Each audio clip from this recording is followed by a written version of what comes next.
বন্ধুগণ, আমি অধ্যাপক মোস্তাক মনির বাংলাদেশ।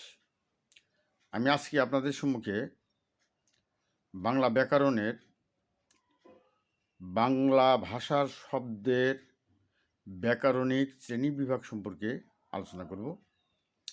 আশা করি যদি আপনারা ভিডিওটি প্রথম থেকে শেষ পর্যন্ত দেখেন এবং শোনেন, তাহলে ব্যাকরণের প্রাথমিক বিষয় সম্পর্কে সম্যক ধারণা লাভ করতে পারবেন। তাহলে আসুন ভিডিওটি শুরু করা যাক।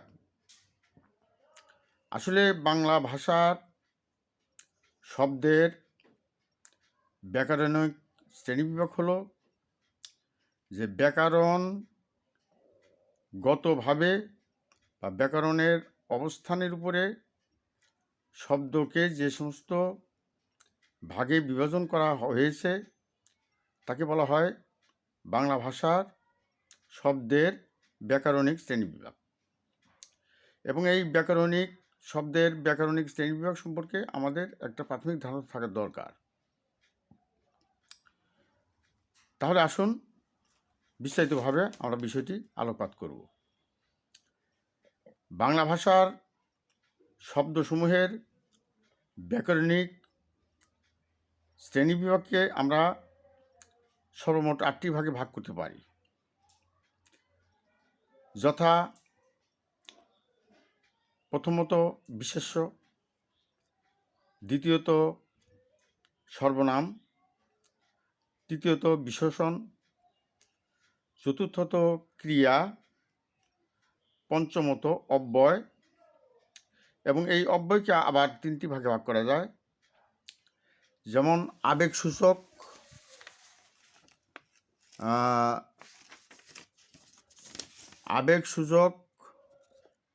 অব্যয়, তারপরে যোজক শব্দ এবং অনুসর্গ। তাহলে আসুন আমরা একে একে প্রত্যেকটি বিভাগ সম্পর্কে আলোচনা করব। বাংলা ভাষার শব্দসমূহের ব্যাকরণিক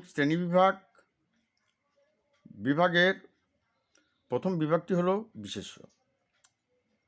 আমরা জানি পৃথিবীতে যত শব্দ আছে, পৃথিবীতে যত শব্দ আছে, নামবাচক শব্দ আছে, সবই বিশেষ্য।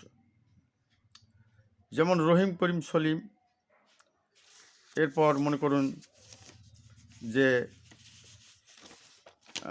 পাহাড়, পর্বত, সমুদ্র, লতা পাতা, গাছ ইত্যাদি। এখানে মূলত আমরা যে জিনিসটি পাই সেটি হলো ব্যক্তি, জাতি, বস্তু ইত্যাদি নাম বোঝায়, তাকে বিশেষ্য বলে।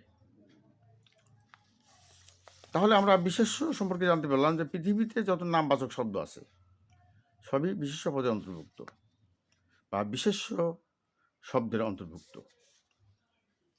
দ্বিতীয়ত আমরা আসি সর্বনাম। সর্বনাম হলো এমন একটা শ্রেণী যা বিশেষ্য বা নামবাচক যে শব্দগুলোর পরিবর্তে ব্যবহৃত হয়। অর্থাৎ বিশেষ্যের পরিবর্তে যে শব্দ ব্যবহৃত হয় তাকে সর্বনাম বলে। যেমন আমি, তুমি, সে, তাহারা, উহারা ইত্যাদি ইত্যাদি আমরা নাম বলতে পারি।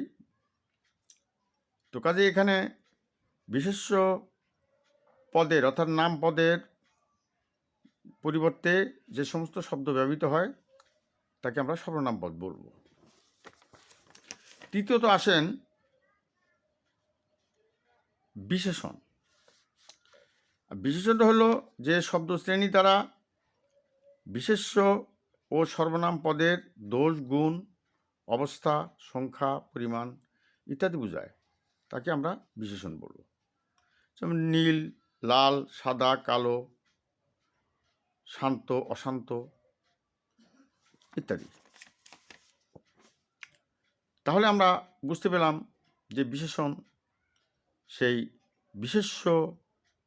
বিশেষ্যের দোষ, গুণ, ভালো মন্দ, পরিমাণ ইত্যাদি বুঝায়, তাকে আমরা বিশেষণ বলব। এরপরে আসেন ক্রিয়া।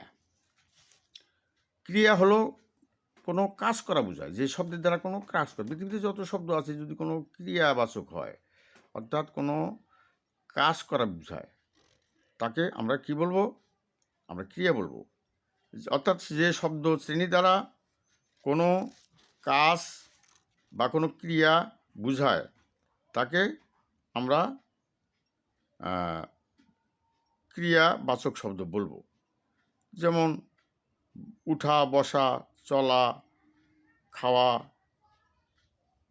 হাঁটা ইত্যাদি, ঘুমানো, বা যত প্রকার ক্রিয়াবাচক শব্দ আছে পৃথিবীতে সবগুলোকে আমরা কি বলবো?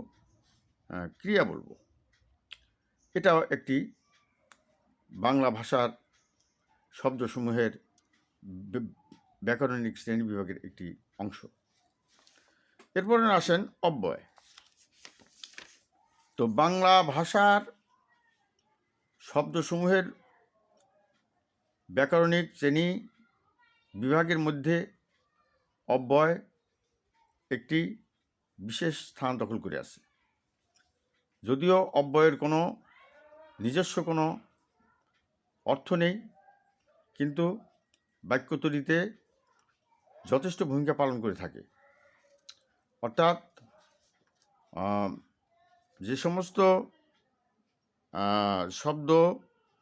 শব্দের নিজস্ব কোনো অর্থ নেই, কিন্তু বাক্য তৈরিতে যোজক হিসাবে কাজ করে এবং বাক্য তৈরিতে সাহায্য করে, তাকে আমরা অব্যয়বাচক শব্দ বলবো। এই অব্যয়কে আবার আমরা 3 ভাগে ভাগ করব। যেমন আবেগ সূচক অব্যয়, যোজক সূচক অব্যয় এবং অনুসর্গ।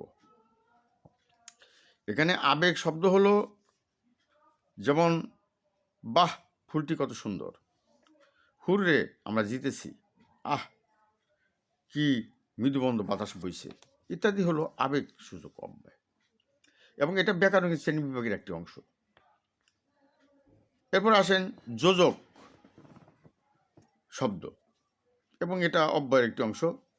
যেমন এবং, ও, কিন্তু, অথবা, নতুবা ইত্যাদি, যে শব্দ দ্বারা আমরা বাক্যের মধ্যে বাক্য তৈরিতে আমরা এই সমস্ত শব্দের সাহায্যে আমরা একটা যোজক হিসাবে কাজ করি। যেমন লোকটি ধনী কিন্তু কৃপণ। এখানে এই যে কিন্তু কৃপণ শব্দটা কি করেছে? দুটি শব্দের ভিতরে একটা যোজক হিসাবে কাজ করেছে।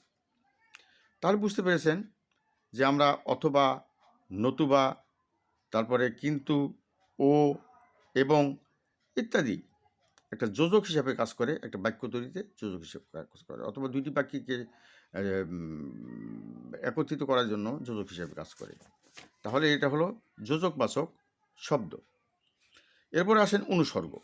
যে শব্দগুলো কখনো স্বাধীনভাবে অথবা স্বাধীন শব্দরূপে অথবা কখনো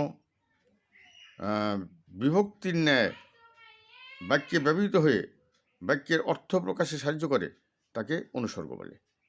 যেমন জন্য, দিয়ে। আমরা যেমন উদাহরণ দিতে পারি যে তাকে দিয়ে এ কাজ হবে না সাধন। এখানে যে দিয়ে, এই দিয়ে শব্দটি হলো অনুসর্গ। এরপর আমরা আরেকটি উদাহরণ এখানে উপস্থাপন করতে পারি। তোমার জন্য এটি আমার দেওয়া বিশেষ উপহার। তোমার জন্য এটি একটি বিশেষ উপহার আমার দেওয়া। এই যে জন্য, এটাই হলো অনুসর্গ। তাহলে আমরা বাংলা ভাষার শব্দসমূহের ব্যাকরণিক শ্রেণীবিভাগ সম্পর্কে আমরা সংক্ষিপ্ত আলোচনার মাধ্যমে যে একটা প্রাথমিক ধারণা আপনাদের সম্মুখে উপস্থাপন করলাম। আশা করি এর মাধ্যমে আপনারা অবশ্যই একটা প্রাথমিক ধারণা লাভ করতে সক্ষম হবেন। যদি ভিডিওটি ভালো লাগে তাহলে লাইক, কমেন্ট করে জানাবেন। তো আমাদের আলোচনার এখানেই পরিসমাপ্তি টানছি। আপনাদের অসংখ্য ধন্যবাদ।